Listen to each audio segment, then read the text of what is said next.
here? Yeah, I got it. Yeah, so at this time, I'd like to open up a public hearing. And this public hearing is to see if the town will vote to amend Chapter 46 of the Bethel Town Code in order to reduce the setback from adult-use marijuana retail stores and medical marijuana caregiver retail stores to pre-existing state-licensed daycare centers from 1,000 feet to 500 feet. And so we'd like input for that. Go ahead.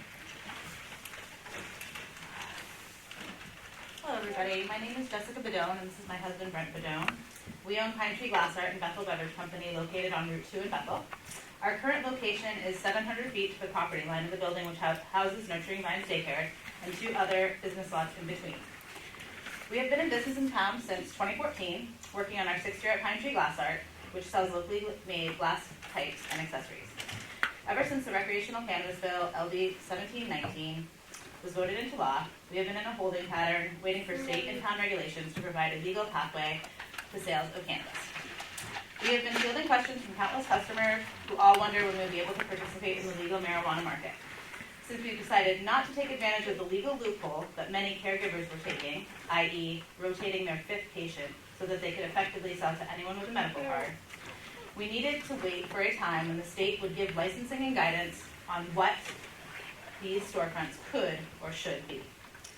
We are now licensed with the state, and now there is a provision for caregiver storefronts in state law, but we need town approval in order to operate out of our storefront. After visiting the select board to ask for a variance from the 1,000-foot setback to daycare property lines, we were told there was no legal mechanism for them to grant a variance, and we would be required to file a petition or citizens' initiative with enough support from the townspeople to bring to vote an amendment of the town ordinance, rather than receive an exception for our unique circumstances. The amendment would reduce the setback from 1,000 feet to 500 feet to the property line of daycares to the business location for caregiver storefronts and marijuana retail stores. The original purpose of the setbacks, in my understanding, was to preclude any marijuana businesses from operating in the village area. This amendment would not affect the village, nor would it eliminate setbacks for daycares. The state guidance, which was published well after the town ordinance was passed, has a setback from public and private schools for medical storefronts of 500 feet and 1,000 feet for adult use storefronts. There is no setback for daycares in the state guidelines for either medical or adult use. We understand the ability of the town to make necessary restrictions that make sense for the people and to be more restrictive if they see necessary, but the setback for the daycare centers literally only affects our stretch of the town, with the other pre-existing daycare being covered by school and park setbacks, which will not change. Furthermore, the facts seem reasonable for our storefront as there is no sidewalk and the speed limit is 55 miles an hour, making our stretch unsuitable for a place frequented by minors. In addition, we have never been cited for selling to minors in the 6 years we have been in business, and our business, which we have dedicated our entire lives, could become obsolete when cannabis stores begin to open across the state. That is why we ask for your support today for a vote to pass the proposed amendment. Thank you very much. Any comment? Sarah? So Sarah Decato, resident of Bethel. First of all, we voted on the ordinance that's currently in place, and it is absolutely stronger ordinance than what the state law is, and good on Bethel. If you're to take a look at, and why I say it's good on Bethel is because it has the interest of our youth in mind. This is not about adult use of retail marijuana. This is about marketing to our youth, no matter what your age. And I'm not saying that direct marketing will occur, but it does occur with retail marijuana, much like it did with big tobacco. If you look at the nonprofit in Colorado that was started to advocate for youth, called Smart Colorado, they actually recommend that when local towns are making policy changes or adjustments in light of the fact that recreational marijuana is on the rise, and if Bernie gets in, it'll be in all 50 states, which, you know, absolutely, we're still going to have to look at ordinance and policy change as it pertains to our youth. What they recommend is a 1,000-foot setback or safe zone from things specific to what we have in our current ordinance, and that includes childcare.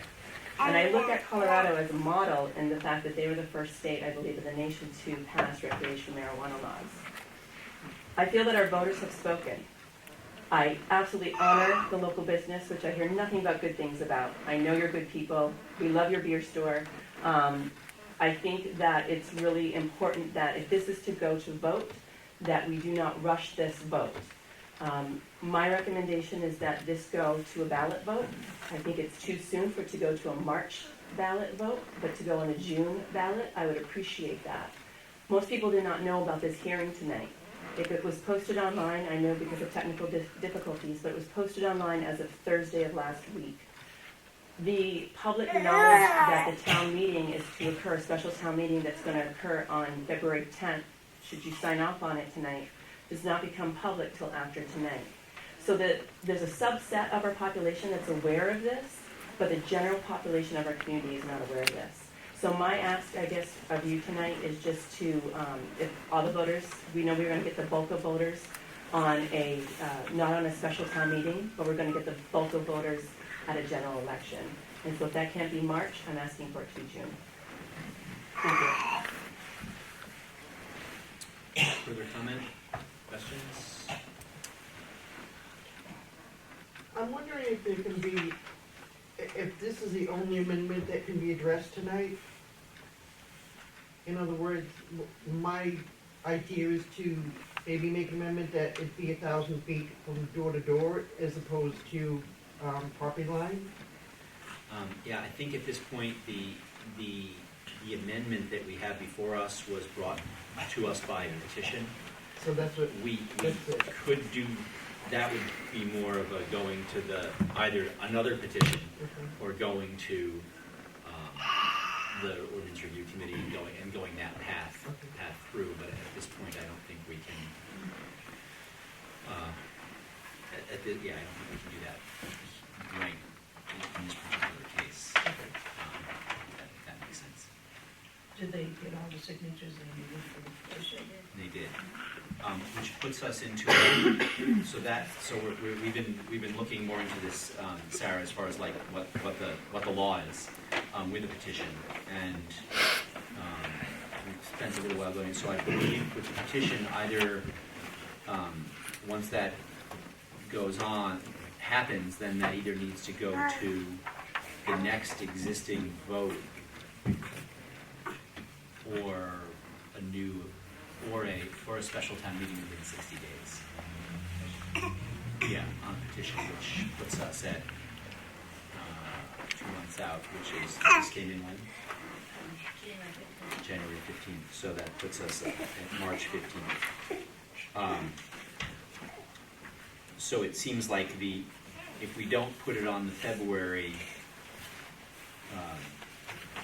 which is already scheduled was already picked as a special town meeting for another reason, the latest we could wait to vote on this is March 15th, according to what I understand. The latest? The latest, right, so we can't, for example, hold it till June. That's not. That's unfortunate. I know, but we had to look it up. And that's the statement. So either it goes to a special town meeting, which is already scheduled in February, or we could schedule another special town meeting for March. But I'm not sure that would solve your concern. I think that would be just maybe putting it off, but not really addressing the issue of having it at the town meeting where there are more people. So that's sort of where we are in my mind. And then the other piece to, in looking stuff up, the referendum piece, the secret ballot piece, we wouldn't be able to enact that, but before the vote's taken, any voter can stand up and ask to have a written ballot. So you could do a written ballot instead of a hand ballot. Right. So that's important to understand. Yeah, so I just want to understand, so either way, there has to be a vote. This is nothing that the variance is just awarded by a vote of you folks. No, we can't change Yeah, it. okay. And the fact that this ordinance that's in place was voted by the townspeople has to be voted to be changed by the townspeople, is that true? Correct. Okay. But what you're saying is the only really voting day that's available is the one in February. Well, no, we could go to March, If, but that's about as far as we can go. Oh, I if see. there's a warrant scheduled, it has to go to either the next warrant or schedule a special town. The selectmen have to go to the next warrant or a special town meeting within 16 days of the receipt of the petition, as I understand Yeah, it. 60 days, The 60 days. petition was received lawfully on January 15th. So if, for example, we didn't have a town meeting on February 10th scheduled, we could have done it within the 60 days, or it could be the next time the warrant is available, which in that particular case would have been June. Are you sure about that? Yes, Like 60 days, it could be longer than 60 days if you're it's next one. whenever, we have a choice, whenever the next warrant is. So if we didn't vote in December, I had a question about that. If we didn't vote in December to have a special town meeting on February 10th, the next time that we would have warrants would be the June meeting. Or you can schedule within 60 days of when the petition is scheduled. Or, what's the term? We can refuse, but it has to be unreasonably refuse to accept the petition, of which the petitioners would have the opportunity to get a notary public to take it to the request at a town meeting. I don't think they're very unreasonable. So that's how I understood. And then because of the timings, we couldn't do a secret ballot, but a written ballot. Right. We'd have to, for March 3rd, we would have had to know at least 45 days out that we were gonna have a referendum. Because the absentee voting started today, so. we have to know before we can meet that requirement. I don't wanna interrupt your discussion. No, go ahead, we're still in a public hearing. Sure. So, just looking back to the timeline here, we were on the select board agenda for since the middle of November, asking for the variance. Since December 2nd, we've been telling people about this, we've been asking people for their support, and we had 146 certified signatures, but we actually had 55 signatures that were unable to be certified due to the fact that people were not registered to vote.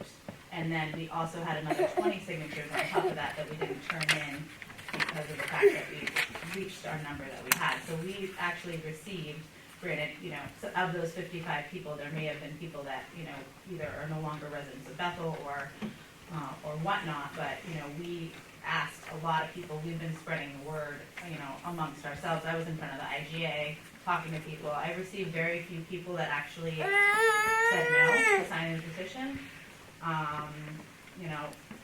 What we've seen is a lot more support than we would have expected, honestly, because we've never gone out to say, hey, you guys support us in our business. But what we've heard time and time again is that people are very impressed with the way that we've conducted business in town, and, the fact that we, as far as marketing to youth, I'm sorry, that's, I understand concerns, but, there's already cannabis ads in Bethel Living and in the Chamber magazine and all over the place. We're not, if we have an ad or whatever we do, we're not the first and we're not gonna be the last. And so, as far as people not having time, I understand that this is the way it's been done and we've done everything to the letter. So, we implore you to allow us to have our vote. We've been licensed since the later part of November, so, again, we're, waiting to be able to move to the next step. And so in order to actually have that decision, so that we can know what our next steps will be, is really important to us. Question. All right, Sarah. My other question is, what kind of precedent are we setting by allowing a change in ordinance for one business? And how does that change other ordinances moving ahead? My other key piece of information is that the word is getting out about these meetings, but not to the whole population. And I can tell you, until last week, I had no idea of this public hearing. I had no idea that my childcare gave a letter of support. None of that. So I'm very concerned about the number of voters you're going to have come out. It's also a school board meeting night.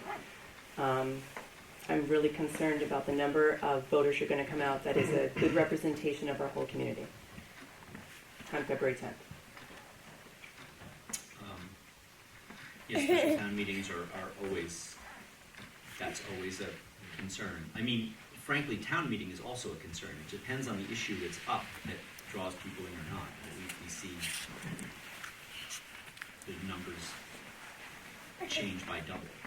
So it's a getting voters out in any case is always tricky. Informing voters when the voting is and what's going on is also tricky. We have some pretty specific timing guidelines, but that being said, that's not necessarily the best system. Most people are only getting their information from social media now and not reading about their citizen, but that's really where we're legally required to put the information. So it's a kind of, and we're not legally required to put anything on social media, and I think it's a terrible idea to do government by social media. So that's really a pretty interesting, I don't know the answer.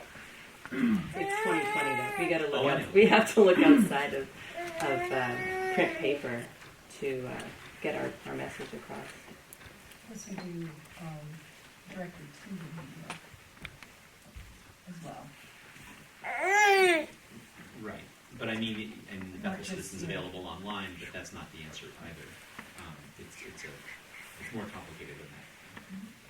But I think part of the problem is that there's a lot of people looking for information in a lot of different places, and it makes it hard for anyone to find anything that's consistent. But I'm afraid that's not quite this issue. So that's any other input from folks on the my question is, do we need to, it's not on the agenda, but is there now a vote required of the select board on whether to put this on the? Well, we have 2 copies of the special town meeting warrant, so whichever. Well, it's Both on both of them, yeah. So if you approve the special town meeting warrant, So we're approving the special town meeting warrant in general, which happens to have this on it because of the Yeah. petition. Pete, I have a question. So Sarah asked the question about setting a precedent. Is there a comment? Do any of you have a comment? Anybody, if they go through the proper procedure, Can bring something. can bring something. So is it true that individual cases that want to challenge ordinances can do that? Even if it's just to benefit them and their particular, whatever it is, whether it's a business or whether it's a homeowner or whether it's a whatever, right? I mean, that is the case, that Yeah, there's a anyone can process. petition, anyone can go through the select board ordinance review process, and so someone could come back in the June meeting and say, well, in fact, we saw this, we saw it with the pipeline, right? We had a special town meeting, someone called the question early, we went to vote, we voted down, we voted something about the use of the oil pipeline through Bethel, and someone got so angry about that procedure that they petitioned and voted back the other way at town meeting in June.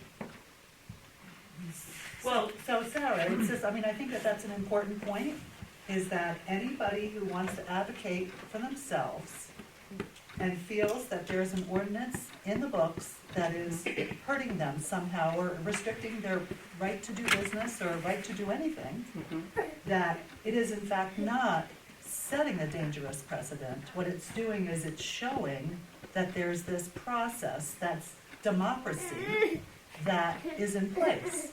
And if they get the right amount of signatures and the right amount of support, then they can change the vote. It's, I just think it's an interesting thing. I hate to pin anything on anybody unfairly because it's just a human right. Well, it's a right in this country. Yeah, that's what I mean. Yeah, you're allowed, so in other words, if you don't like the way this comes out, I mean, we've seen it, in special town meeting, it's perfectly within your purview to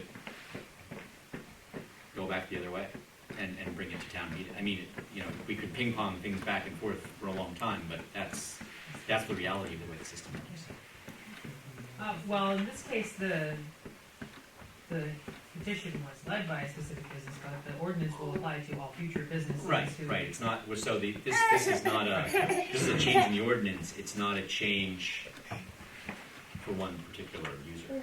It just happens to benefit, in this case, one particular user, or anyone else who's in that situation. And we're saying business is more important. This is part of the precedent that's being set.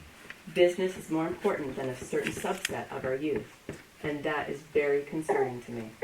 Well, I guess In I this would town. like to speak to that, because I totally support what you're saying, but I also feel like as someone in favor of small businesses and, you know, it's an individual's choice to use recreational marijuana, medical marijuana or not, but I don't see how the youth will be affected much differently if it's just 500 feet more away. I mean, it's the idea we're going to have it or we're not, but 500 feet, is it really going to shelter them from something that is inevitable, because it is 2020 and we are moving towards that, and there is such an effort towards legalization, not just in Maine, which has already happened, but all over our country. And so will 500 feet really shelter them from that? That's our job as parents, and I guarantee you that the people at the daycare aren't going to let the kids go over there, and that's not going to happen. Well, of course that's not what it's about, but it's only 500 feet, and I feel like it's still going to be there. It just might be a little closer. Don't we already have one retail marijuana in our town? We have one in Newry, and it's pretty low key. Yeah. And it's not anywhere close to a daycare, correct? But the state is, they got legislation, they're changing it to 300 feet, like a liquor store. Yeah, so I'm not arguing your concerns. I mean, right now we're in procedure. Like, if someone petitions, we can't say no. That, like, if we get 150, if you get 10% of the Bethel voting population signature, then it must be addressed. It's not like we can, and we actually have some limitations on when we have to deal with it.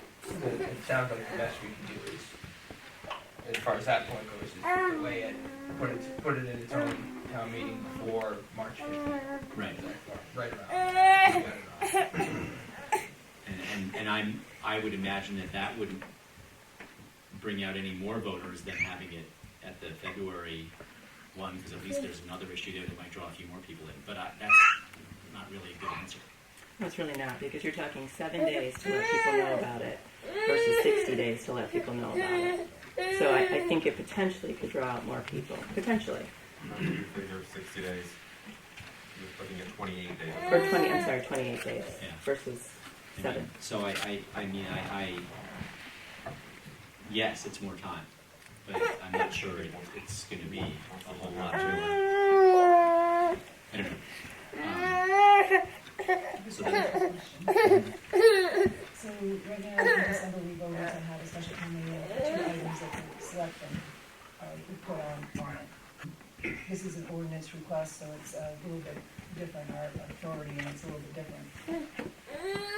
Would we be able to, since we haven't signed the warrant yet, the 2 items that need to go to town meeting before the June town meeting, could they go at a March meeting the same time? Yes, because you have not signed the warrant yet. The warrant is what calls the meeting. So maybe a March meeting would meet the spirit of everybody, with a lawful petition who would like to have some action before June. what were the issues that had to be dealt with thoroughly that we decided to put on there? Commitment issue, and the sidewalk. And were either of those, what were they, how time sensitive? They were obviously somewhat time sensitive because we couldn't do it in June. But how time sensitive are they? The tax commitment will be right till March, and then the sidewalk also will be, because he said they just need to know before June, so so they can put it on their list of appointments. And we can schedule it so it wouldn't conflict with a school board meeting. Preferably, no, Well, you can in March, it'd be the first week of March because well,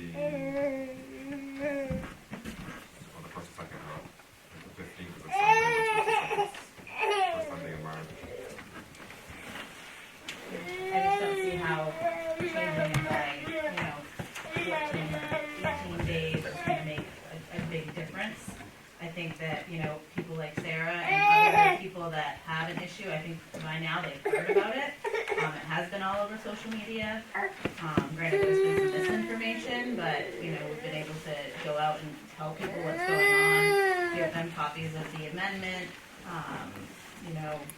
Obviously the people that signed it had seen the amendment.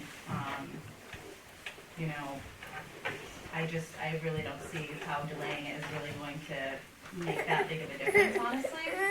And, we've been rallying to get our people to come to the vote to help us, to come support, and to vote. And so now, at that point, then that puts us having to delay. And so it keeps us, I understand, you're not in business to try to, help us, or, we're trying to do things the legal way, we're trying to do things the right way. But also, this has been an extremely stressful process for us. And so this will just basically keep us, in waiting, for another, pushing it down the line more, which just creates more of an issue for us as far as, just as, Sarah wants people to be able to vote. If they wanted to know when the vote is, they can read the Bethel Citizen, or they can look at the agenda. I mean, like I said, we were on the agenda for December 2nd.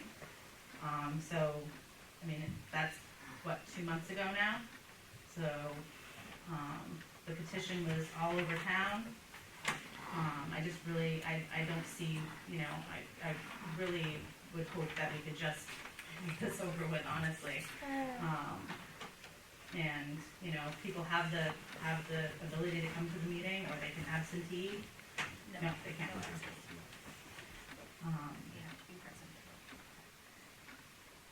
This is the process. Right, so we've put our process, we've hit our deadlines, we've, submitted our petition, we've gotten our signatures. And we're hoping that we can have the vote on February 10th. Right. I think that's probably what we need to know as a board. This comes back up later in the agenda, although we could move it earlier in the agenda if we wanted to finish this up. But I'd like to call this public hearing to a close. We'll do a couple other things, and when we get into the items for discussion, all the way down at number I is the sign the special town meeting warrant, but we can decide whether we want to move that earlier in the items for discussion. So at this time, I'd like to call a citizens forum for anything else that's not on the agenda. If anyone would like to bring something different or that we weren't expected to consider in this meeting at this time. Go ahead. So I'm here tonight just to let you know that I'm Robin Zinchuk, and I work for the Chamber of Commerce here. And we have been organizing Malayaca Day for a number of years now. Took over from the Music Arts Council.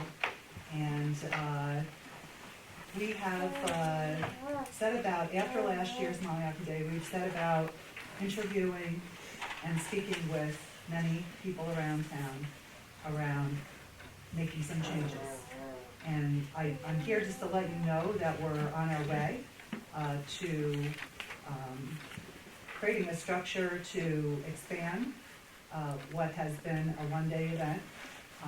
We're working with the MAINE Mineral and Gem Museum on their event, which is going to be the Friday before the Saturday, the typical Saturday event.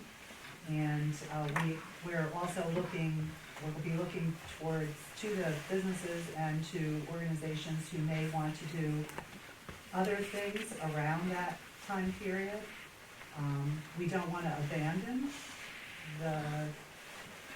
the event that has been so important to people of this community or people of this region for 65 years maybe, I don't know, it's around there, 165 years. But we would like to rebrand the event, Bethel Area Summerfest, and have it be inclusive of other surrounding events. So we just submitted a grant in partnership with the Maine Mineral and Gem Museum to the Bicentennial Commission. And we plan to have the theme of the event be around Maine's bicentennial and celebrate with the rest of the people around the state. And, so I just, it is an important event and has been to the people of this town, so I just wanted to bring it to the selectmen's attention. All right, thank you. Welcome. Anything else for the citizens forum? All right, approval of minutes. I make a motion that we approve the minutes from the January 6th meeting. Any discussion? All those in favor? Okay. At this time, I'd like to open up another public hearing for a liquor license and entertainment permit for the Jolly Drayman. Any input from the town? All right, this time I'd like to close the public hearing on the liquor license and entertainment permit for the Jolly Drayman and go to the select board. I make a motion to approve the liquor license and the permit for Jolly Graham and consent for order. Any further discussion? Everything's in order, no complaints, no. All right, all those in favor? Great. All right, do we want to move the special town meeting warrant to the front of this agenda, or do we want to just leave it where it is? What's your pleasure?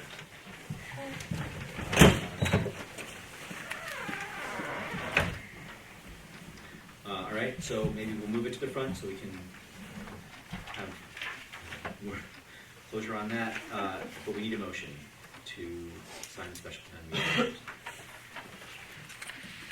I don't know if you can notice them, but there's two different ones. One has a extra question on it. So, and we've also changed the location to the Golden Park School.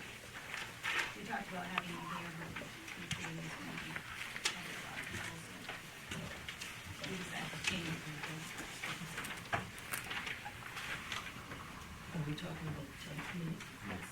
Okay, I wanted to send that back to okay, yeah, there it goes. And it's being question 5 on the. It's to do with, Michelle had asked a question about the pathway extension. Oh, I see. Okay.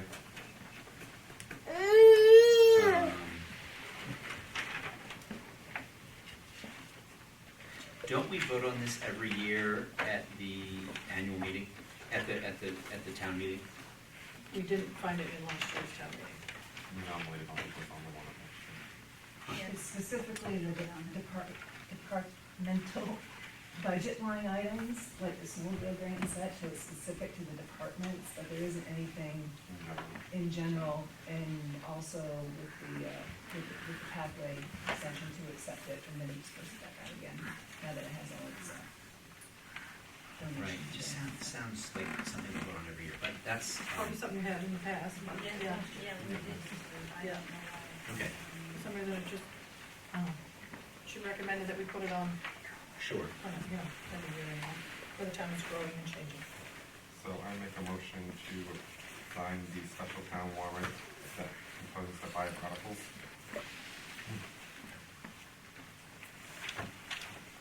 Wait a second. So, for when? I made a motion to accept the special town warrant, which is the way it's presented. So that's February 10th. February 10th. 6 for the p.m. at Crescent Park School. Does that include them? It's on the- It does. Yeah, they would be the 4th article, whichever one we chose. I'll second.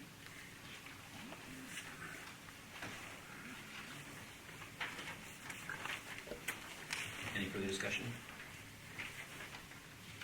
Yeah, I would say I don't have huge preference, I guess, but I do think, I don't think it really hurts the town the way I understand their point with timing.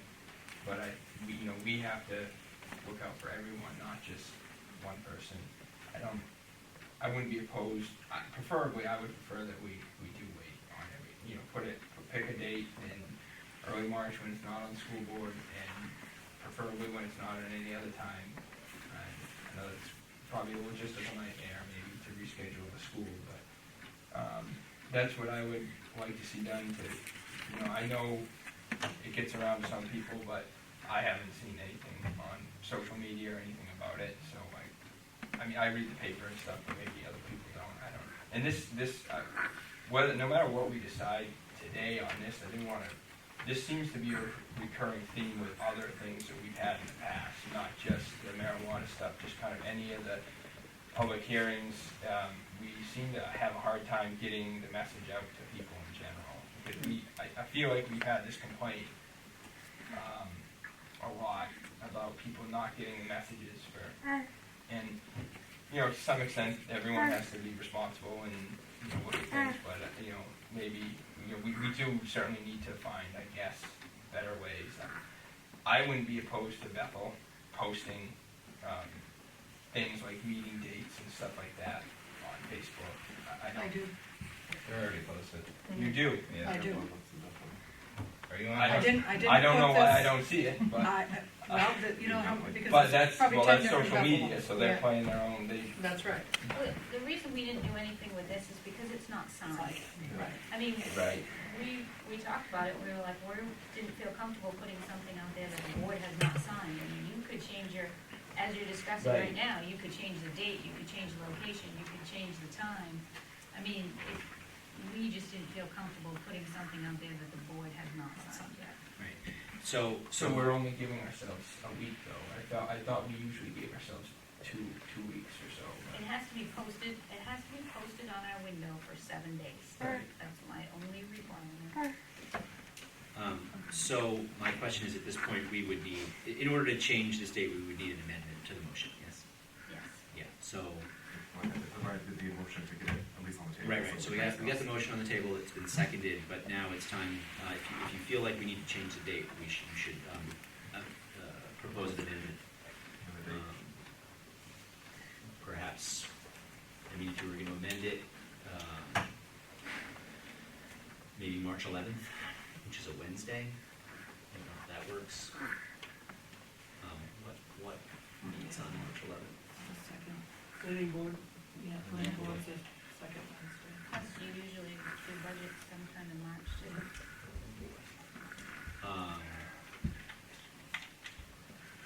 So Wednesdays, there's something each Wednesday. And Monday, Tuesday, Wednesday.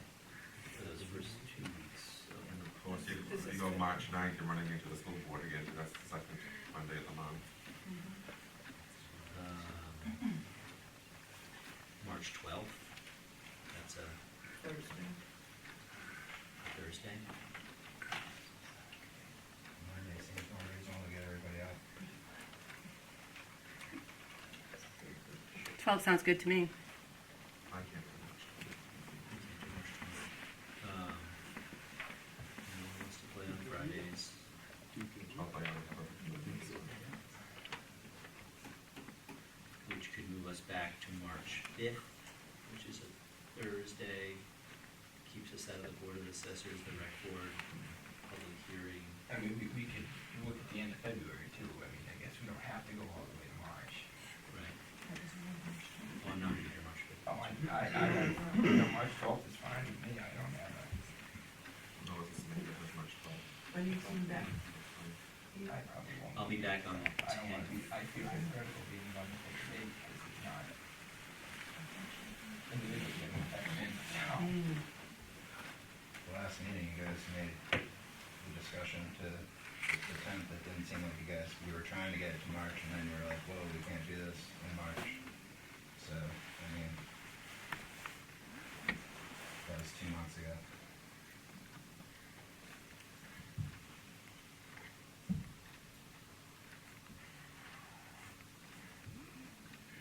That was just my thought with the timing issue, but it does seem to be I know the legal, I guess, the legal requirement is 7 days, but 7 days isn't really that long, so.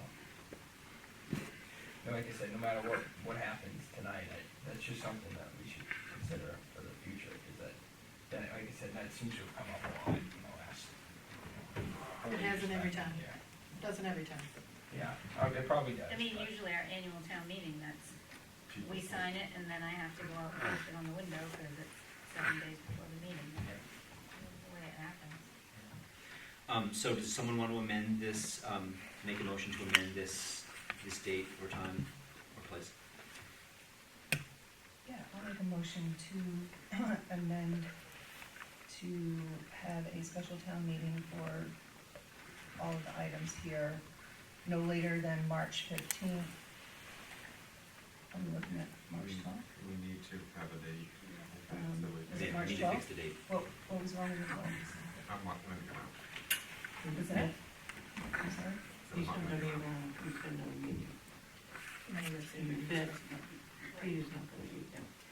I'll be here March 12th. I mean, I could be here March 12th. Well, it's a special town, it's a town meeting, so it's a selectmen's meeting. March 12th. Okay. And I just think everybody's done everything right, they've gone through all the processes. I think it meets the spirit of the notification, and it meets the spirit of getting something before June. And what would you like me to do if present parcel is not available? Come back to you. I'm not going to schedule it. The Legion.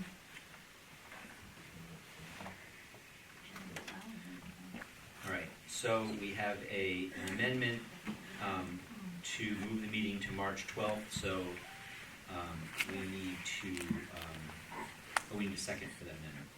I'll second that. Okay, so we have an amendment and a second.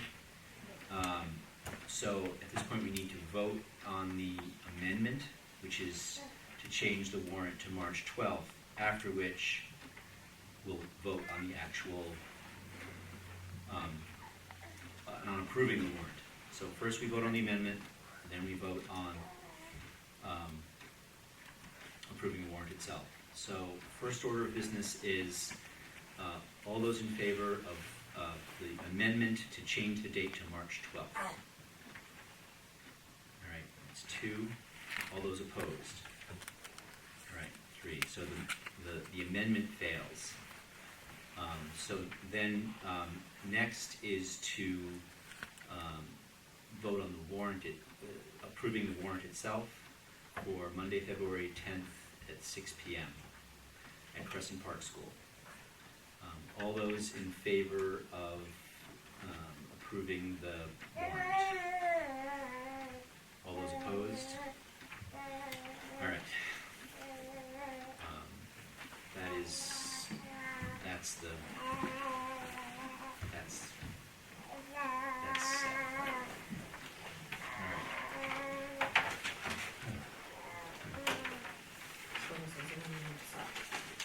I need to sign that. All right. So next on the agenda is the Cameron House sewer fees. And this is to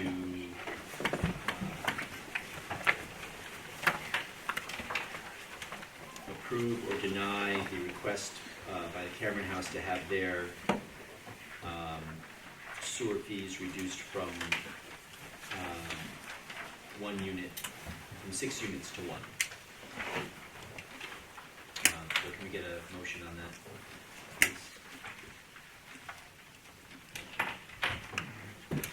I make a motion to approve the request. And is there a second on that motion?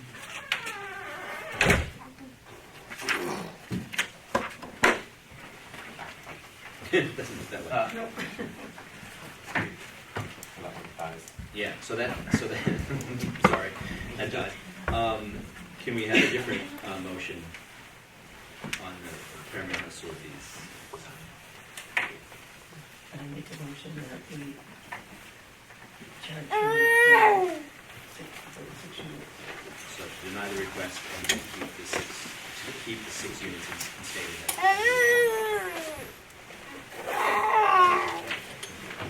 I was so confused. What was Lloyd's initial? Lloyd's was to approve the request to go from 6 to 1, 6 minimums to 1. So we're doing 6. We're doing 6 now. So that didn't get a second, so that failed, and so Lori made sort of the opposite to keep the fees instated as in the past at 6 units for the Cameron House facility. And so we're looking for a second for that. So we have a motion and a second. Any further discussion? How is this compared to other similar properties? Because I know that was That is the issue.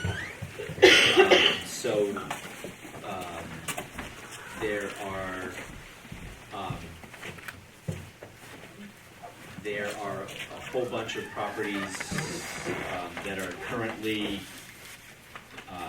listed as having additional dwelling units that we are not charging with minimum fees because we decided not to charge them with minimum fees. Beyond one unit. And the Cameron House changed from being condominiums to just being apartments and feels that they need to fit into that same category as the others. And they have, how many meters do they have? One. Does everyone in this group here at the bottom have 1 meter? We don't know for sure. We're not certain.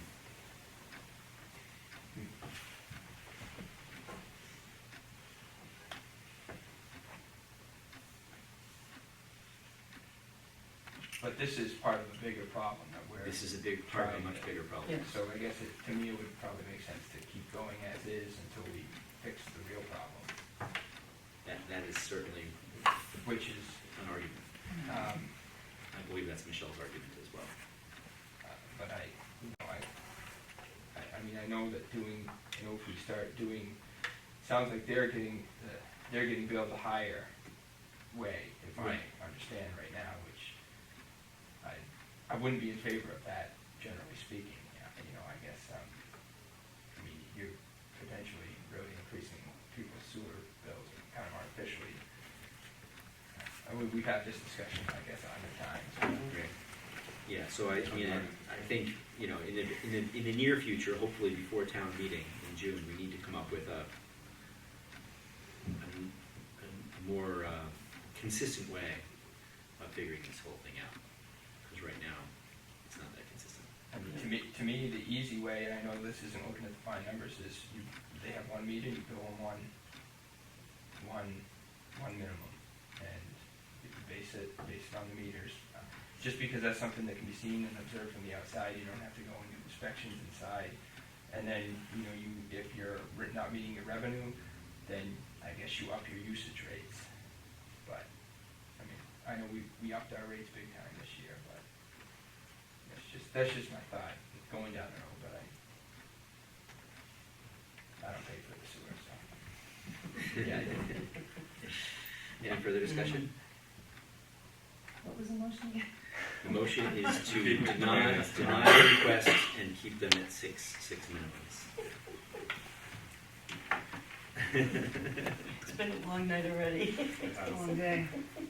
All right, any further discussion? So this is to deny. All right, all those in favor? All right, that looks like it's going to pass. All those opposed? All right, so that motion passes and we deny the Cameron House's request.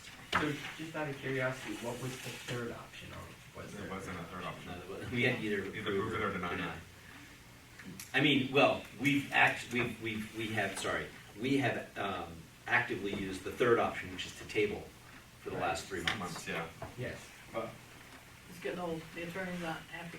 Yeah, so now we have an answer. And he won't It's be not happy an then answer they're either. gonna like. Yeah, happy with that one either. Oh, wow. It's a legitimate answer. Okay, Right. so the next is Shelburne, New Hampshire would like Bethel Rescue to back up for EMS. Thoughts? Been doing that anyways, haven't you, Dave, or?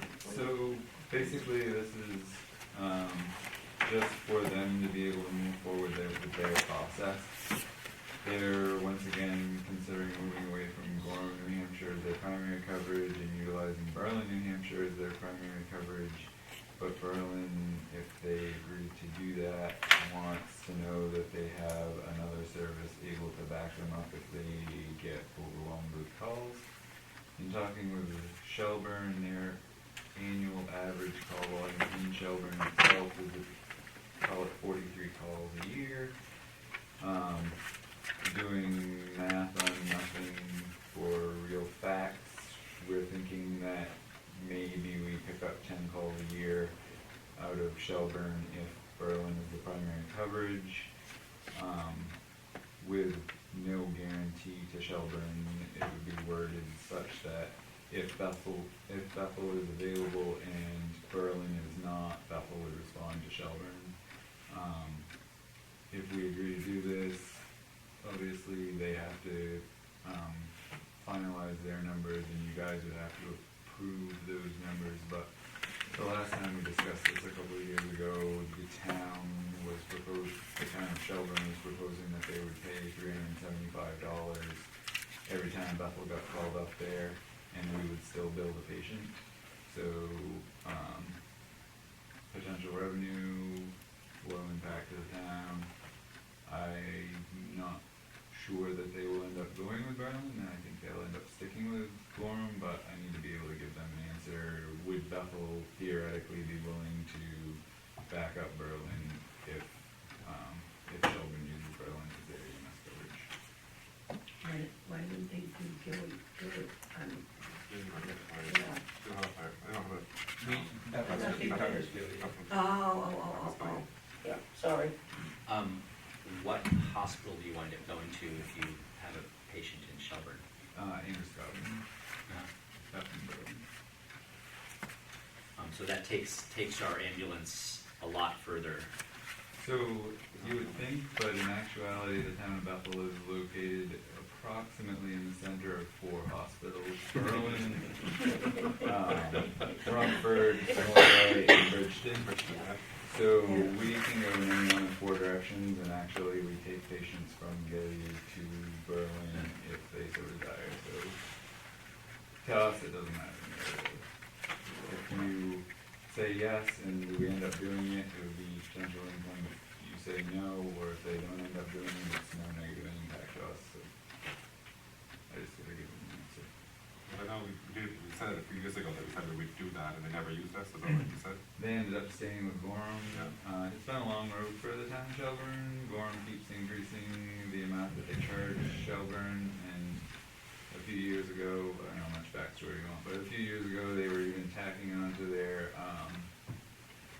agreement that Shelburne would have to utilize Gorham PD as well, which meant more money from Shelburne to Gorham. So they're looking for a way out. It's taking a lot of coordination on their end because now you have to re-coordinate dispatch and all this stuff. So they may someday go there. I'm not sure that they've gotten their coordination as far as they need to have it, but it's not really my problem. To me, the easy way out is to say, Shelburne, if you end up going with Gorham, with Berlin, yes, we're here as a mutual aid service with the understanding that we're not guaranteeing coverage, we're just saying if we happen to be available. Right now, you have an unwritten agreement with many places, like if Medicare gets overwhelmed with calls, they will call us because we're one of the next closest EMS services, so we go there and we don't get any kickback from the towns that Medicare covers for us to go there, whereas in this case you would be getting guaranteed $375 plus billing the patient. So it's actually a better deal than what you're offering other people right now. And so we should vote on this? I just have a couple questions. So you said the call volume for their year is 43? 43 in Shelburne. And you estimate maybe we would be backup responder to Berlin? Yep. And maybe about 10. That's my guess. So that's about 1 month, okay, so that's, that impact there. But so what happens for a Bethel resident if your truck number, you have 2 teams? We have 1 2 team, trucks. 2 teams? 2 So 1 team's out there, how, we got something going to Bethel or mutual aid over here, how does that work? So if there were no crews available in Bethel and we were out on a call, the same thing that would happen if we had 2 trucks out from Bethel, we would call the nearest mutual aid, which typically is Pace out of Woodstock when they have a truck down there. Mm-hmm. And the other piece too is, had a great presentation from the fire chief about everything in Bethel. I mean, it's not just fighting a fire anymore. We have other things here to deal with, and most oftentimes you're a team. So how are you protected when you go to like Berlin or Berlin? I mean, who do you have for fire truck or So police? Bethel or- Rescue already covers multiple towns. We cover Gilead, so when we go there, we have Gilead Fire. If we, in this case, were to go to Shelburne, there's Shelburne Fire. If we go to Grafton Notch or Upton, we have Nuri Fire. So that's So- all coordinated, even though, I mean, they're close, but it's still a state line. So yes, and that is part of the problem that Shelburne is running into, is figuring out who would dispatch what.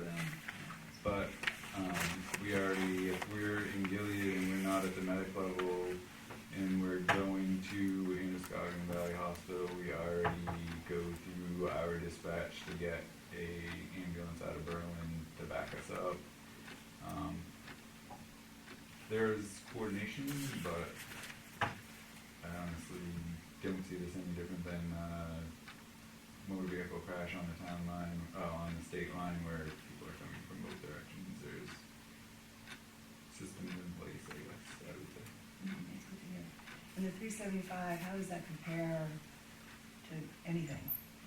So it was kind of a mutually discussed number, because we don't have a good, we don't charge any of our main towns in the way that they wanted to do this. The reason that they didn't want to pay a flat fee is because then it's kind of like a contractual agreement that we would respond to their town if they needed us. Whereas if we do it per call, we're saying, if we happen to be available, we'll come and you kick us $375 to help cover the cost of our services.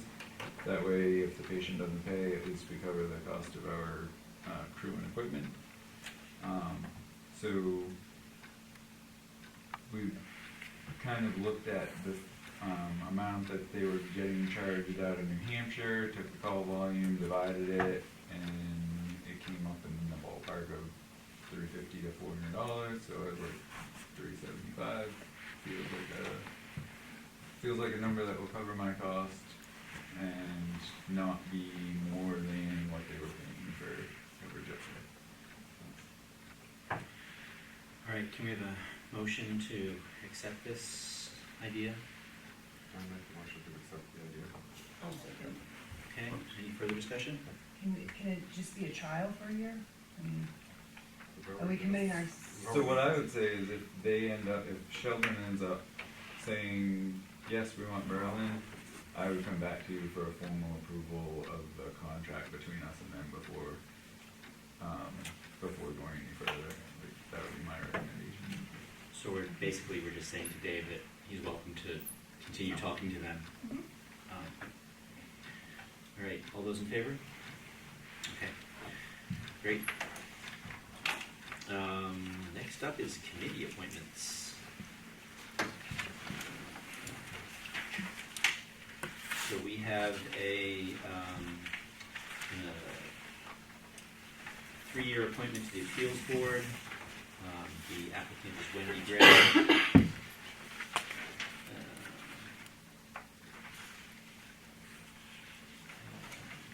Wendy's application.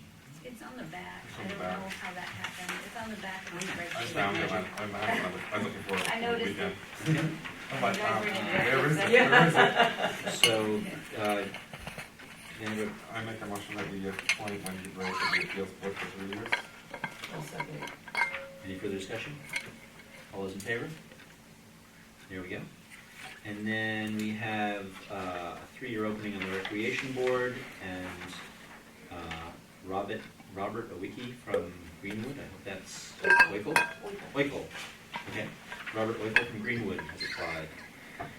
Is that an alternate position? He's the current chair of the. Yeah. So, I think he was originally an alternate position.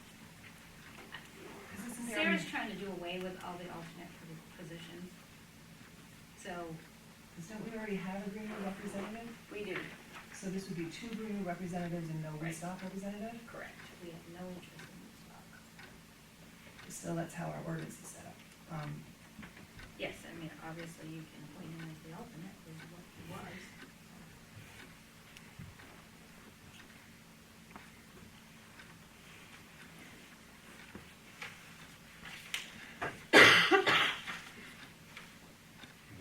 How far do we get? Do we get a motion?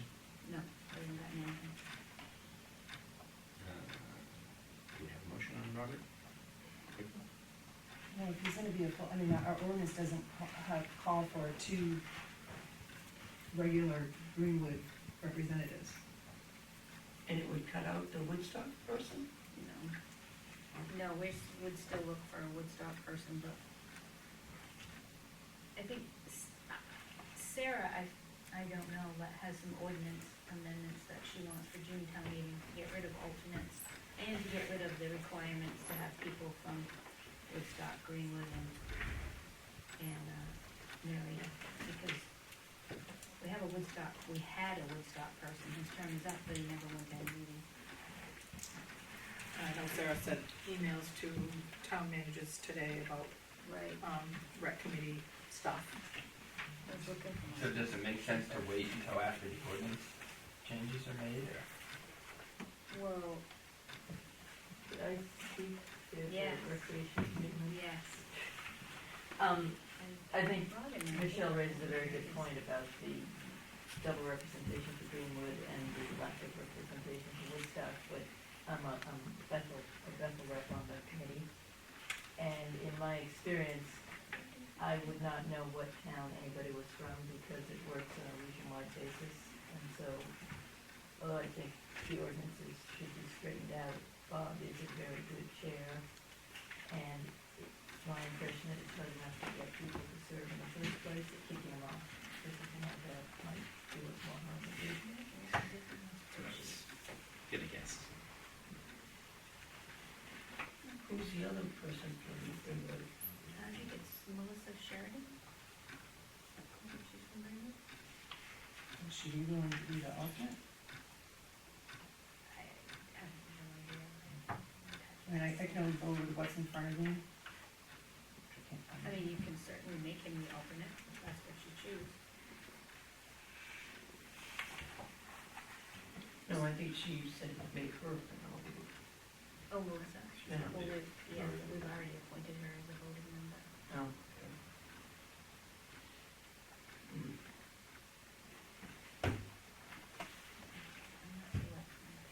So how did they get 2 in there to begin with?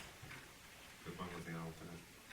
So did someone from Bethel, I mean, alternate, I assume that they go when someone gets done or something like that, or how does that happen? What does an alternate do? They changed it a few years back, so there's a whole, they added people from Woodstock, Greenwood, and Murray as voting members, and then they also have an alternate person from Woodstock, Greenwood, or Murray. And then the rest is Bethel representation. The alternate position for Woodstock, Greenwood, or Murray is currently vacant. And he was the alternate before? But he's the chairman of the rec. Yes, I'm not sure how that happened, I didn't know he was the chairman. If you're an alternate, I didn't think you could.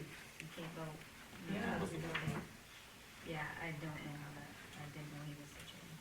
So for the Bethel Area Recreation Committee, there shall be a 9-member Bethel Area Recreation Committee consisting of 7 regular members and 2 alternates. Members shall be appointed by the selectmen for 3-year staggered terms commencing in January. 4 members shall be registered voters of the town of Bethel throughout their tenure on the Recreation Committee. There shall be 1 member from each the towns of Greenwood, Newry, and Woodstock. They shall be registered voters of the respective towns throughout their tenure on the committee. 1 alternate member shall be a registered voter of Bethel, and 1 alternate shall be a registered voter of one of the 3 other area towns. That does sound like a problem. I'm sorry? It does sound like a problem, I mean, I'd be willing to move to have him as an alternate member. but then you can't vote, which I guess for the chair is like that. Yeah, for the chair, that's fine. Yeah. I mean, alternate member, and, you know, maybe they talk to the other Greenwood person and see if He they want was it. already an alternate, Yeah, so he shouldn't have been able to be a chairman. Yeah, that predates I didn't my know he was, knowledge. so I like ask Sarah. Right. But the chair doesn't necessarily vote. Cannot, depends. I mean, they run the meeting. He's supposed to be taking the place of somebody who's not there, but I would assume that that's probably not a problem. Is that all the positions He that would aren't probably filled. be taking We're the not place nine. from the other Woodstock person who doesn't go. So, That's probably how he got into that. So do you want to make a motion to appoint him as the Greenwood alternate? as the very Greenwood, Woodstock alternate. alternate. Okay. Do you have a second? I'll second that. Any further discussion? Wait, and so you want him to be the alternate for all 3 towns? That's the way the audience Yes. would, it's Yeah. one Okay, alternate for all okay. 3 towns. Okay. All right. Sorry, I have to get that clear. All those in favor? Great. Okay.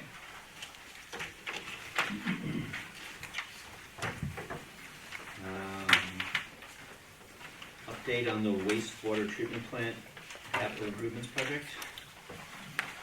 Last meeting, Rick came with his. Yeah, what was it, Rick? Can't find it. A letter from the compliance. DP, Yeah, the inspection report, right. mentioning that he wanted us, we need to come up with a plan to evaluate and replace a 50-year-old pump station on Mill Hill. So then there was a question of CIP, and a line item on that.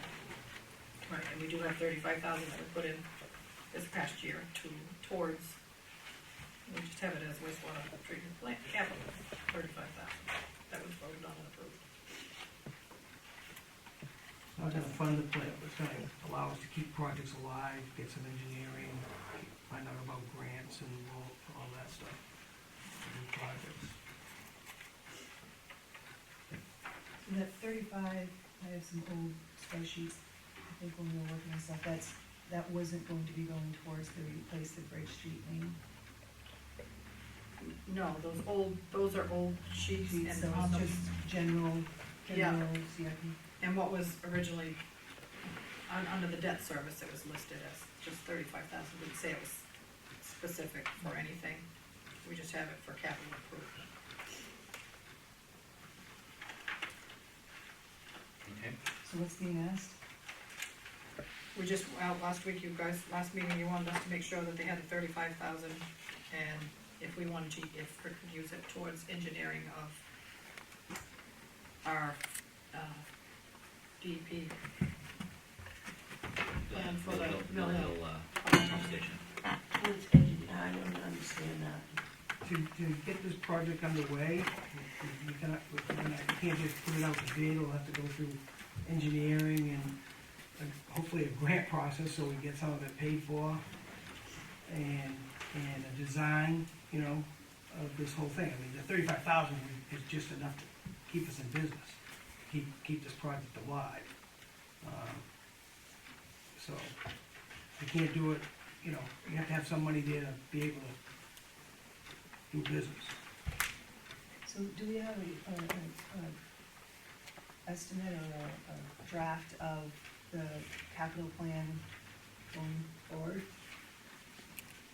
I'm just thinking, what's the life, say we go ahead with this and have the engineering and everything done for it, how long is the life of that engineering report if we don't do this project next year, or if the project's over the next 3 years, I don't know. We've gotta work on that capital project plan for them, because it's always been on paper and nothing to back it up. Right, so the engineering report tells what actually needs to be built. Right. It doesn't, that probably won't change unless some large, technological advance happens in the world of moving sewage from point A to point B. So it's really just designed, so they're asking you to use the 35,000 to start the process of getting it designed and engineered so that then we can find out how much it's gonna cost. It's not just to get an estimate. You can give a ballpark estimate, I put the engineer down there, he didn't give me anything right, but he knows it's a minimum, it's a $400,000 job. No, I'm just saying that we are starting down a road with the presumption, I think, rightfully, that the next, capital project down there is going to be the Mill Hill Pump Station. I just don't know what other projects there are. Well, I think we should incorporate at least 2 to 3 projects. I know no one wants to talk about big projects and big monies, but the bigger the project, when we go out for grants, the more free money you're gonna get. So if we do one down here, and then the following year, because we've been behind on replacing a poor sewer on Route 2, I get the same letter again, from DEP. So there's 2 projects those 2 should definitely get incorporated into one big project. And I've been trying to put together some ideas as far as estimates of some, 1 or 2 other projects that might be a third one to put into this whole thing, so that, but I couldn't guess at a price without getting some people to look at it, which fortunately some people did come down from engineering. A company out of Utah flew in to look at my clarifiers to give me some pricing, so that's a lot more money than I ever envisioned it would cost to work on clarifiers. I think it's $180,000 per clarifier, we have 2. That doesn't include doing any work to the pumps, just the clarifiers and stuff. So, working on CIPs, and instead of guessing or waiting for something to break, I'm trying to put a plan together for them. But Mill Hill is definitely a priority right now, especially with DP, and I really think that Route 2 is just a time bomb waiting to fail for it. And on the report that was given to you guys the last meeting, it says the town of Bethel must have a comprehensive pump station analysis performed on the Mill Hill pump station. The town of Bethel must also formulate a plan and secure funding for the eventual replacement of the Mill Hill pump station. That was from the DEP. Yes. So I guess we don't really have a whole lot of choice in that. I don't think. Not sounding it. Not sounding that way. I don't think you should back up that tree. Don't wanna buck up that tree, right? No. But it's something that needs to get done before we have a problem down there, for sure. So it seems like we need to use money to figure out how to get more money. Yes. How many grants are you talking? I don't know. The engineer that I spoke to says there's different grants for different scenarios. The state has a lot of stuff out there right now with a lot more strings attached. But there is monies available through the state revolving fund now for sewer work. There's also, obviously, USDA, who we've been using for other loans. But Thank you. it will depend on, of course, and now that we've absorbed more debt again, that gives you more leverage to borrow more money at the right rate, but also more free money because of the impact on our ratepayers. So we could get back what we lost. Well, Never I don't know if we'll go that far. I said, could. Excuse me. All right, any further discussion on this issue? I don't think this does not need a vote, right? Okay. Next, we move on to the damaged lampposts. snowplow injury. And I think we have a, Yes, we have an estimate from, there's some pictures of his lamp post. Last, he said it was, it's 100+ years old, he says, gas lamp post and light cannot be replaced, and he's asking for $500. What have we done with other things that have been the right of way that have been damaged? Mailboxes we replaced, but, Yeah. and yeah, a that's- mirror on our vehicle. Yeah. Don't Bethel replace his mailboxes? I thought they did like a materials or something. Okay, so it's a full replacement for a mailbox? Well, not total full replacement. Okay. If we physically, the Wayne wipes it out, then, but a lot of times it's the snow tunnel and off the thing breaks the post. You stick a new post in and a lot of them fix it, but if they argue, we stick a post in, put the mailbox back on top. Sometimes we clean the boxes off the post and had to replace the box. But, There was a gas one, they must have we, converted it and have you like. know, No, that's no, great. no Post gas, office, yeah. they're out there, the homeowners. Yeah, But yeah. we try to be the. any feeling for how much it costs to replace a lamp post? I mean, in normal, non-antique. I didn't look it No, I mean, the Lincoln Street lights over there, you're talking $2,400, but, Yeah. you know, when the bus backed over that, they ended up depreciation and everything else, but that's not this case, that's, I think $500 is a little excessive for a lamp post. I have no feeling for it. All I know is that electrical fixtures are really expensive. yeah, it was a retro electrical, you know, he put a cord in and dug it and had it plugged into the basement there. I mean, it was, we didn't realize we had done it until he brought it to our attention. No dispute, the tracks were there. The operator ended up backing into it, that's why he didn't realize that he had done it. He was trying to do the right thing, not leave a mess in the driveway. When he came into the walk, didn't quite make it, backed up, got repositioned onto the walk again, not realizing he bumped into the post. He didn't take pictures of the tracks. So he's just looking for compensation? Well, I tried to, Scott's got pictures, more pictures. I don't think mine really shows the, So he's just looking. which two did you get? The lamp post on the ground. Yeah, I have, I know on that one, so this is the only other photo I took that day. But I mean, I don't have any problem giving him money back or something for damage on accident. Well, yeah, but what I was saying was I think 500 is excessive for it. I mean, typically you would ask somebody for a receipt and then reimburse them, right? So that's not, Right. that's not the case here. Right. You can't replace it as an antique. Right. So he's looking for some damages. And I'm not, I don't know my antiques, so.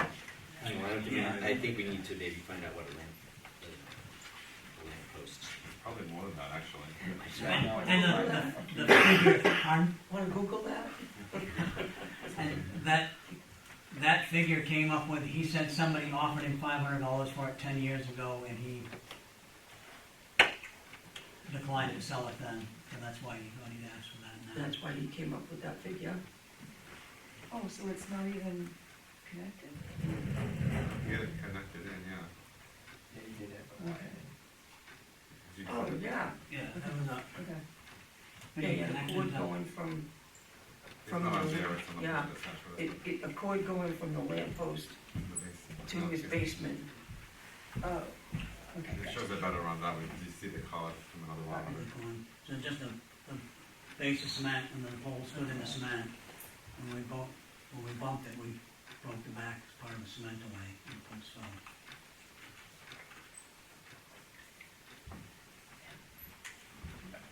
So, I mean, the idea of asking for a receipt or something is probably not a bad idea, but I am fear that it would probably come out to be significantly more than $500. And I'm just trying to see what practices we've done before, and of all the things that come before us, there's this, I don't know if there's, some parameters that, if something like this happens in the future, that we can give to the public works and the town manager to, kind of deal with it.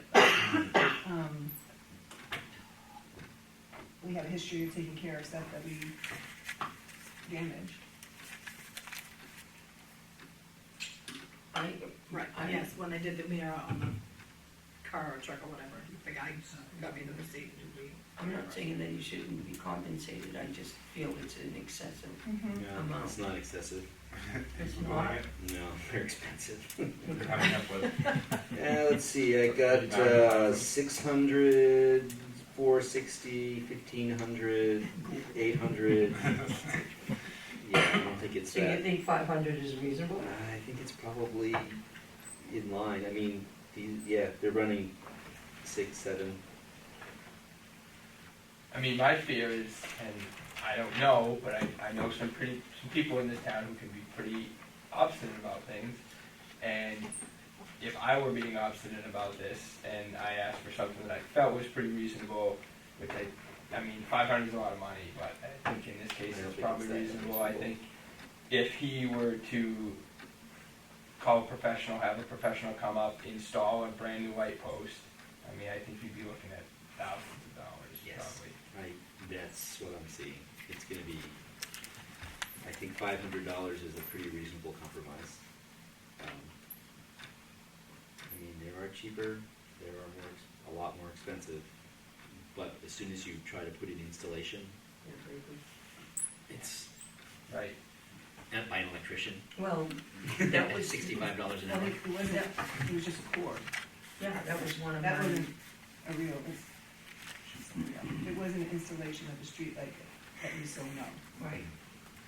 But, I mean, I'm not arguing, I just, Well, that's why I said what I said, what after you saw, I saw the picture. He ran in and unplugged the extension cord, safety, but it was, and I just have to tell a story. It was, I was there to take pictures. The glass dome basically is what broke. I mean, the other pieces, yes, fell apart, but the glass rose kind of dome in there.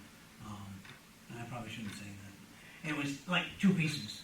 Because he picked it up and was like, yep, it's irreplaceable, you know, it's 200 years old, and then, Throw it on the ground. and it was,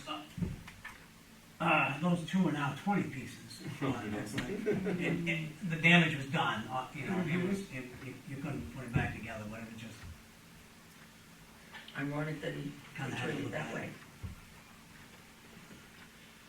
The gluing option was out then. That's for sure.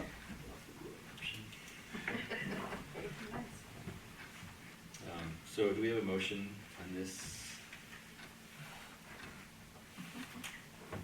There's no other way to approach it other than to bring it to you guys and see what. I'll make a motion that we just reimburse him what he's asking and call it good. I'll second that. Further discussion? just have him sign off on it. Right.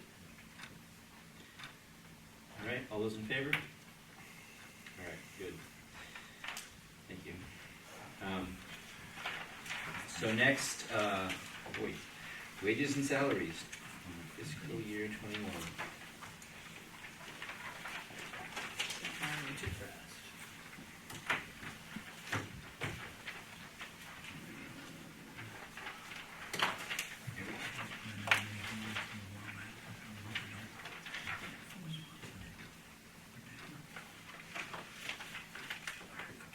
Just so you don't be confused, my name goes, position that's got town clerk, finance, CEO, and wastewater treatment plant are all the same salary. So I just kind of lumped them together.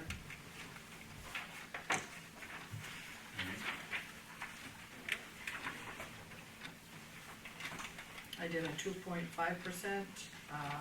which is what we had last year, a 2% and 1.6, which is, CIP from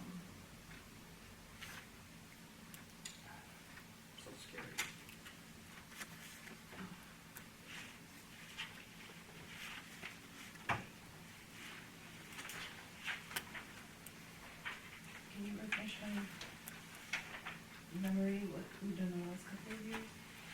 Excuse me, I think it was 2.5 last year and 2.5 the year before. Before me. And do we know what the,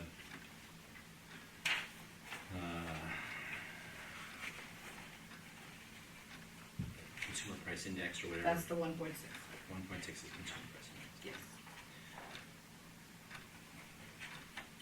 I checked with other towns in the area, most of them are doing 2.5 or 3. One town was doing even more than that. It was Jackson. You can't get a whole lot. Is there any information on the health insurance? Yep, I just got, Krista just reminded me that too, it's what it must have. And the health insurance had gone up 7% this year. It went up 7 last year, 6 the year before. In 17 it had gone up 11.25%.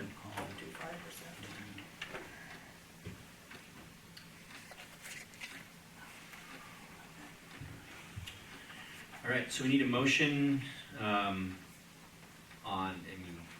2.5%, 2%, or 1.6%, or any other number you would like. Whoever makes the motion gets to choose. I'll make a motion that we accept the 2.5, the 2, and the 1.6. No, one or the other. Oh, one or the other? Yeah. No, I thought this There, was the there are way. 3 possibilities. I thought this was the way we had it tiered. I didn't understand, No. sorry. I vote for the 2.5 then, I'll second the motion for 2.5% increase. sorry. Further discussion?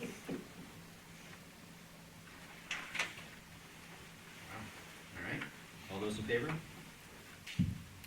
right. That was shorter than I expected. Is there, the second pages, is anything, does it all just staying the same, or? I'm just not reading this right. They're all, The stipends? Oh, yeah. stipends are all staying the same. Minimum wage cost went up to $12 an hour.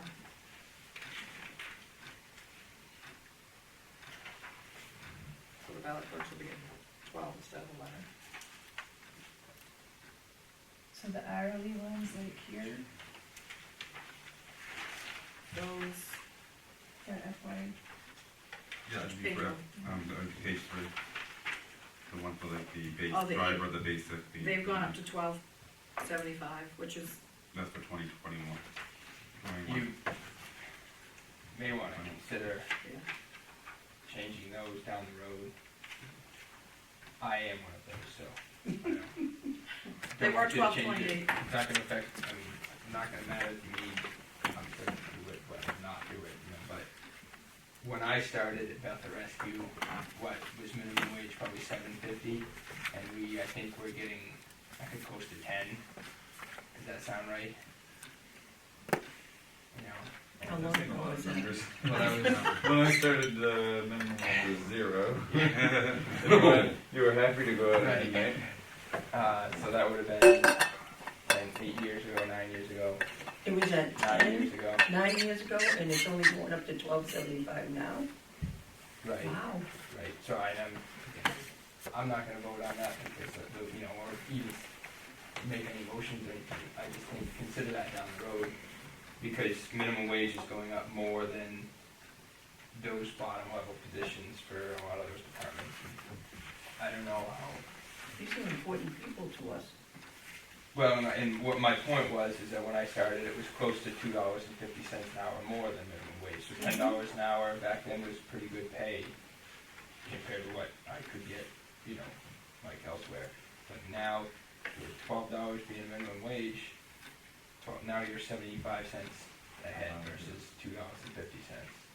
You know, so now what's happened is your basic jobs, you know, I think should get paid more than minimum wage, are basically catching up to, minimum wage is catching up to that, so. so the spread between minimum wage and what the rate is Right. now, so, okay. Is significantly less, Less than. which is all around the board, in our business, we get the same challenge, so. Mhm. Yeah. Absolutely. So do we need votes on these other pieces?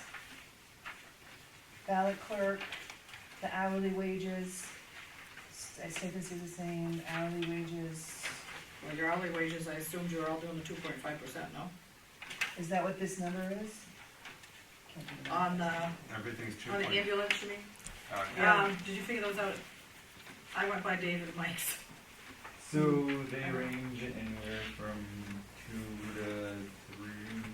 The drivers that he's talking about going, that are 12.28 now, going up to 12.75 is over 3%. Everybody else is between 2 and 3. I talked to Mike about it. Our goal is to try and mirror each other. And so in discussing this with him, his preference was, instead of picking a specific percentage, to go, I don't know what you guys have in front of you, but basically we're looking at 12.75, 14.75, 15.75, 20.25. So they're nice round numbers as opposed to a specific, like 12.28, for example. Or 1971. Oh, 1971. Right.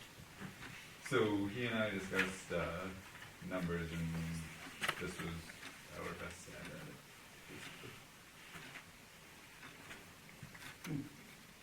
So they range between 12.75, so 3.8 increase, Everybody else is 2 to 3. two to a hard 3, yeah. Well, 2.92.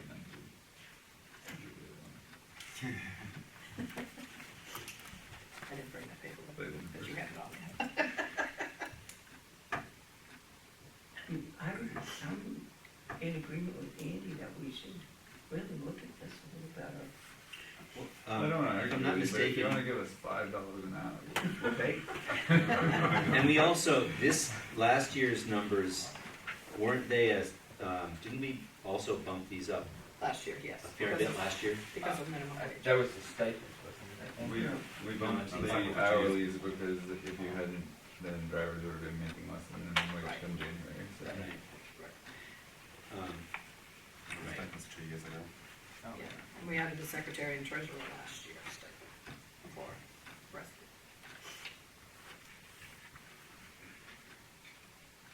But Andy was saying that 9 years ago, they were getting $2.50 more than minimum wage. When did that Close change? to that, I think I started around in the upper 9s, so close to 10 an hour. Well, it changed because minimum wage has gone up exponentially. And that's like But I dollar each mean, year. when 2 did years. the amount that you were paying, why did it shift so bad? So basically, we continue to have, say, 2 or 3%. 2 or 3% raises, while minimum wage is going up by $1 every year for several years in a row, which is more than a 2% raise. So it's happening in all business sectors, all business sectors. So do you need a motion on On the other, are you asking about the other, hourly? the other Ambulance and fire. increases? Deputy, well, there's hourly deputy clerk, deputy fire. Yeah, That's all 2.5%. Oh, yes, thank you, I'm sorry. Thank you, so yeah, page 3, the hourly pieces. Yeah, Did do we you vote want, on the first pack? we voted, yeah, we Oh, we did vote. voted on I the missed first vote. 2 pages, sorry. Yeah. I got the motion in a second, but I missed the vote. Yeah, no, it was All in favor, unanimous. yeah. So yeah, we probably should vote on the, because it's not 2.5%, we don't need to specify what the percentage is, but we should vote on page 3 to accept or not this proposal, which keeps, which raises the hourly rates for ambulance attendants and fire department, but not the stipends. And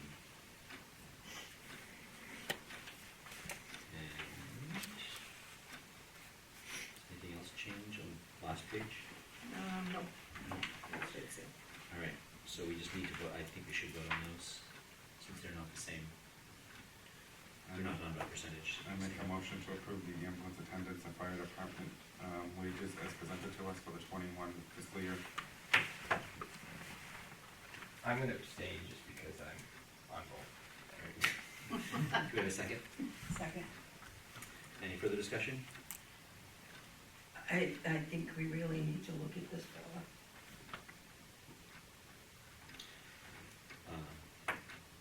Agreed? If they were making so much more an hour, how are we keeping these people in their positions? Because they like their job. Right. Yeah, but also the minimum wage increase has come on pretty fast. Yeah, I know it has. It's come on over just, what, 4 years? We've Yeah. gone from like 7 to 8 to 9 to 10 to 11. Right. So it's, which is not inappropriate, but it's important to understand that that has driven.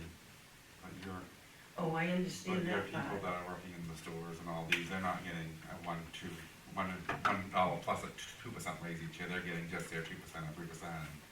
They're not keeping up with minimum wage is above what they're making. They're bringing product minimum wage, but they're not being. They might have been above it beforehand, but because I know a friend that's worked in the same company for 20 years and hasn't been brought up like they were with minimum wage coming up. They were making like $3 above minimum wage, now they're basically right at minimum wage. So it's across all sectors. It's just not this. Well, I know every business has to bring them up to minimum wage and stuff, but, I'm thinking long-term, and how are we gonna keep these people interested in their positions that they're in if we don't compensate them for their level of expertise?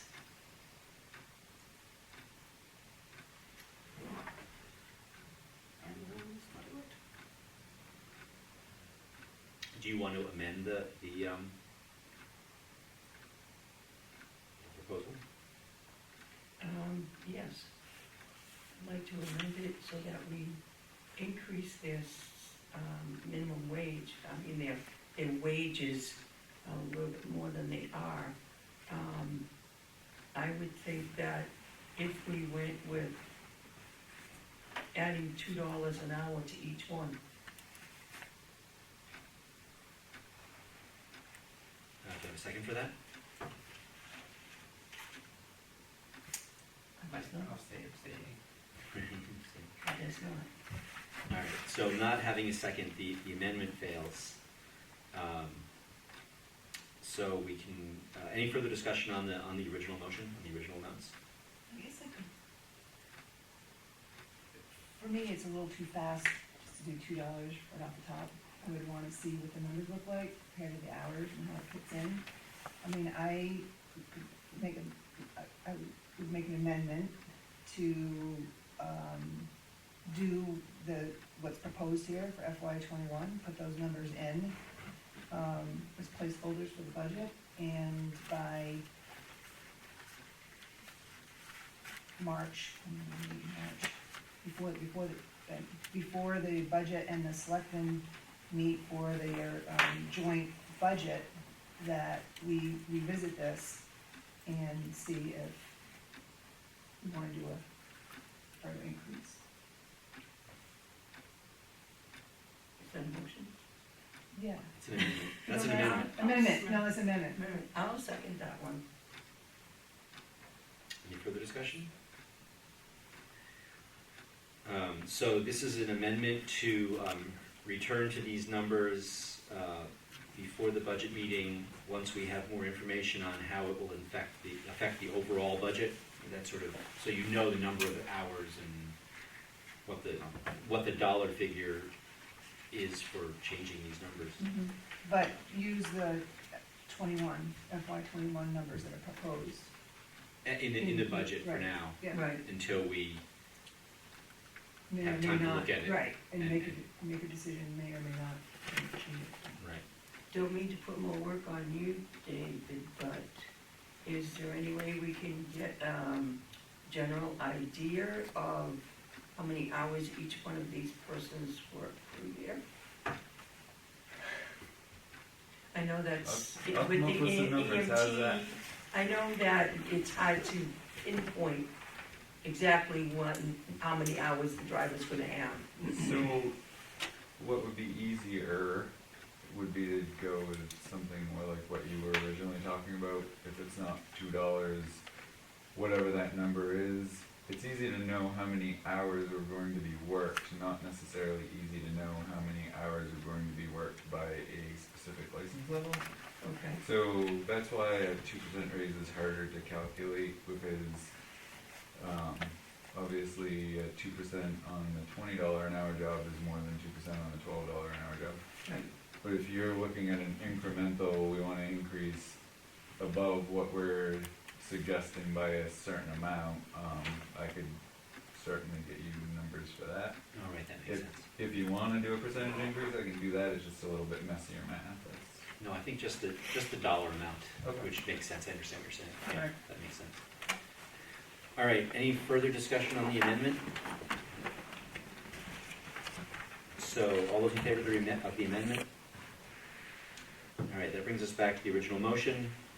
Any further discussion on the original third page? All those in favor? All right.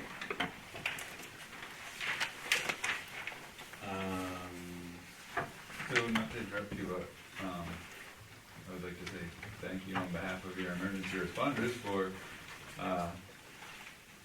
we always fear that we're going to be fighting for an increase, and it sounds like you guys are, appreciating the work that's being done, so thank you guys for that. It's an important thing. Yes, very it important. is. I mean, I've had quite a bit of use of their services in the past, so hopefully I won't again, but you never know. Okay, so moving on, choosing a new auditor for the next 3 years. Oh, this is so exciting. Well, I think it is. So we have several choices, yes? We have two. All right, two. The only two that wrote back, we sent to 5. One didn't have any interest at all at this time.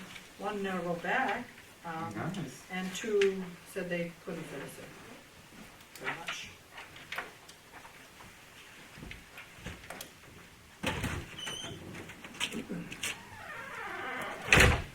Okay, so this letter that I have right in front of me From from Amy and I? you and Amy Yeah.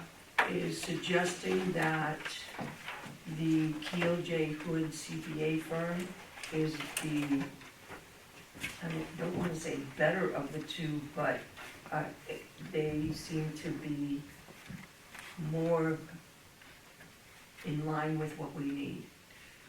Yeah. I had RHR Smith when I was in Murray. They were awesome. My auditor that I had no longer works for them. They have a lot of brand new people, and I talked to Nuri, and they're still using RHR Smith.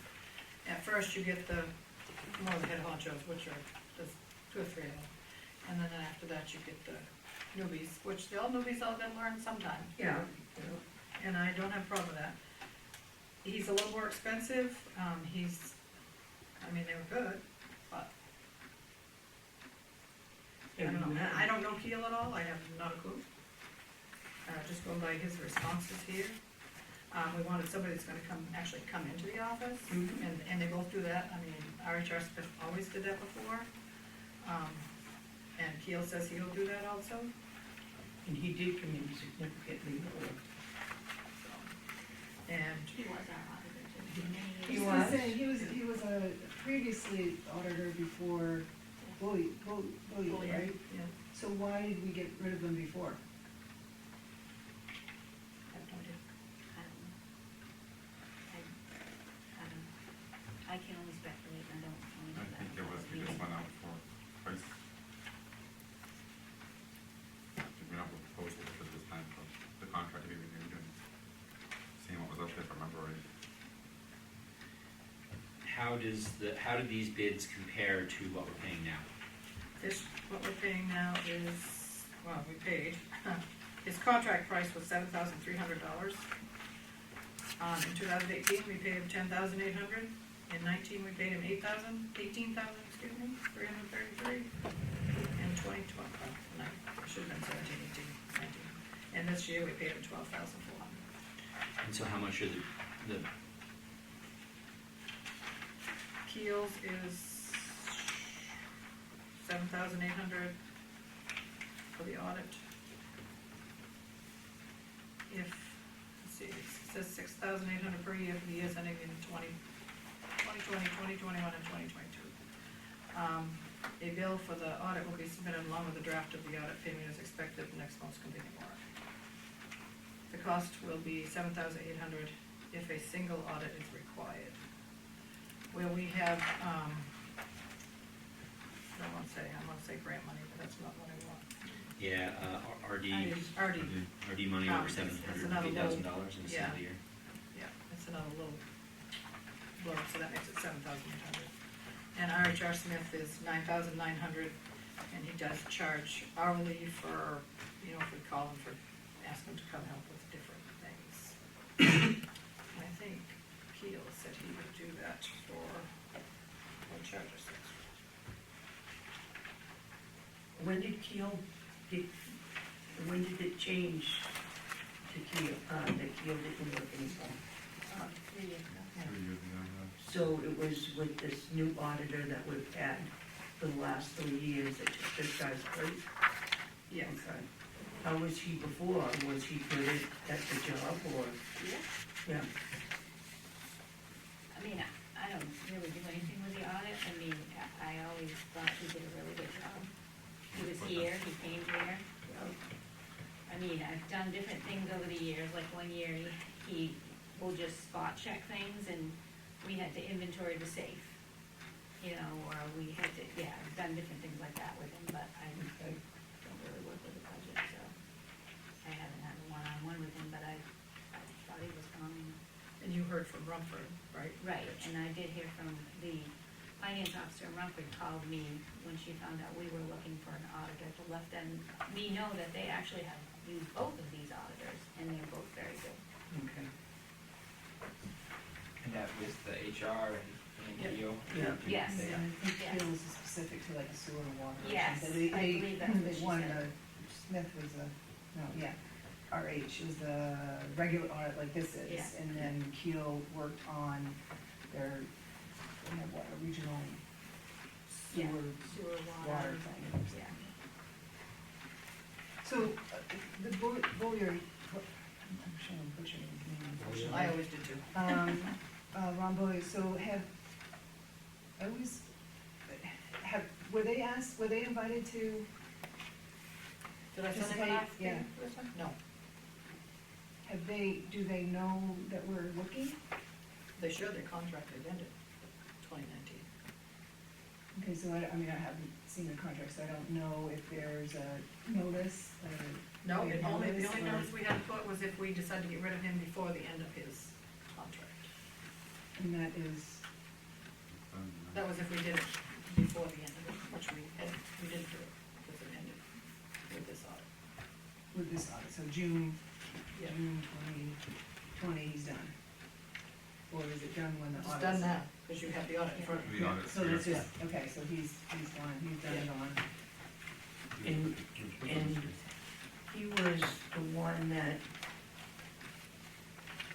Never came to the office? never came to the I should office say he came and, once.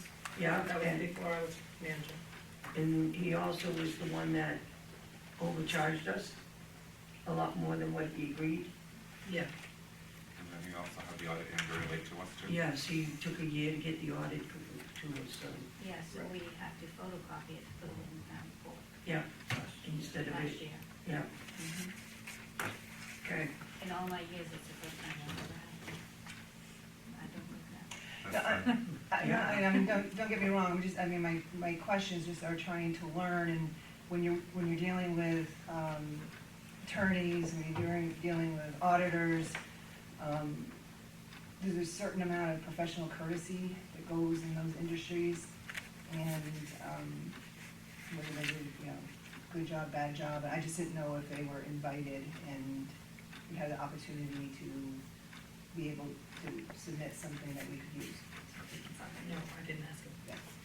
In fact, before he did this audit, I said, you sure you wanna finish out your contract? I asked him. Oh, yes. I said, okay. I'd never fought with an auditor, I shouldn't say fought with him, but I'd never dealt with one like that before. They didn't come in and do any motor vehicle excise tax or go through any of the work that's done up front. I mean, when Bernice used to come in for RHR Smith, she'd spent like 3 days doing, Phone shops. yeah, in the office, and then, of course, she'd take stuff with her when she left, but, That's what they should be doing, is about it. Yeah. and she always had, you know, like a student with her, or somebody to help her on occasion too. And he didn't do that at all. Didn't do any of those things. So I personally, either one would be great, I think. So do we have a motion on a choice? I'm just worried that you get what you pay for. If we go with the lesser one.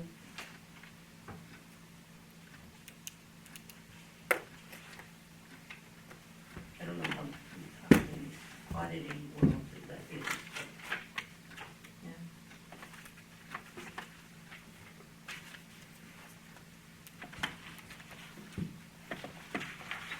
You still need a motion, huh?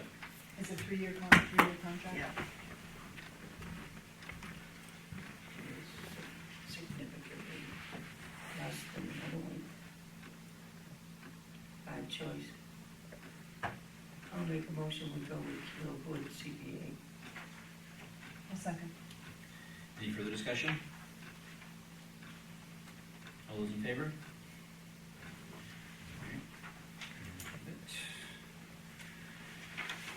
All right, next, discussion about changing town attorneys. That don't sound good. Doesn't sound good. Well, Kristen also threw a wrench into this too. A thought, I wouldn't say a wrench, but about how long you guys had Oh, Bernstein Shore. Bernstein Shore, yeah. I was like, what did I say? What are the issues? You guys used to have, what was his name, Jeff Holt? Yes, Jeff.